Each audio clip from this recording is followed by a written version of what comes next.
And welcome back to the Osteo Physio YouTube channel.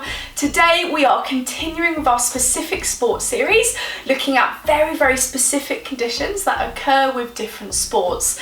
Today we are going to be looking at injury and tightness around the sacroiliac joints and the piriformis muscles, which typically trigger one-sided pain and tightness into the pelvis. The routine is going to be designed to release, stretch and relax all of the surrounding muscles, improve mobility through the pelvis and the hips, and reduce the likelihood of injury when you have been playing.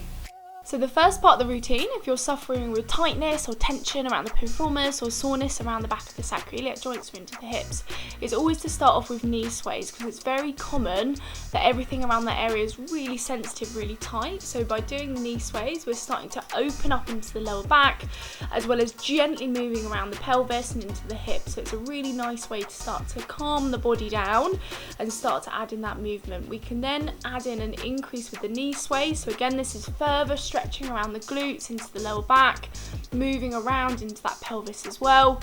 And then we want to move on once we've done the knee sways, and you're doing that for about 30 seconds. You can then start to target it one-sided. And so it's so important, if you are experiencing this when you're playing, to add in this routine maybe once or twice a week just to get the body moving. So one-sided knee hug, again, add this in over time. We're looking for quality, not quantity. So you're going to try and bring the knee as close as you can to the chest. And so you want to stretch out through both sides. So this is just helping to stretch out around the back of the glutes, moving through that sacroiliac joint, stretching up into the lower back. And we're just trying to aim to add in more flexibility and movement if everything's got very sore and guarded. What we would then want to move on to is a piriformis stretch. So it's really common if we've got tightness around the back of the pelvis that it might be linking to the piriformis being really tight. So we can either have the leg just across the other leg, so a little bit of a stretch, or as you can see here, I'm exaggerating that stretch further. So we're deepening the piriformis stretch here. You should feel it pulling across the back of the glute. You want to aim to hold for 30 seconds, relaxing through and then crossing the leg over the opposite side, letting the knee drop outwards.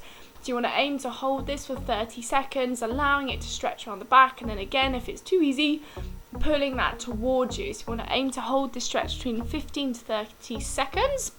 With all of this, if you are struggling with this pain, it's a good moment to say that I would always get it assessed by a musculoskeletal expert, because there might be more than one structure involved, which is why when we're doing this routine, we're targeting lower back here, so going into a figure 4 stretch, as well as into the glute, as well as around the hip and around the pelvis. So you're going to pull the leg across the body, letting the other arm drop outwards, and you're going to hold that for 30 seconds, feeling that stretch right across the lower back into the glutes, into the piriformis and into the leg.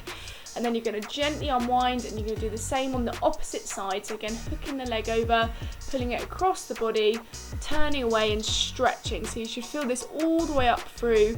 So again, always get this assessed and see what's going on, particularly if you're struggling with pain. And also get a coach or an expert to look at how you are actually playing, as this may be impacting the sacroiliac joint or the piriformis as you're swinging through, as you're putting, when you're playing. We next want to look at hip circumduction. So again, we need that lovely flexibility in the hips. So if we're getting pain around the back, most commonly we're experiencing pain and tightness around the front. So you want to do about 10 to 15 seconds one way with circles, 10 to 15 seconds the other way.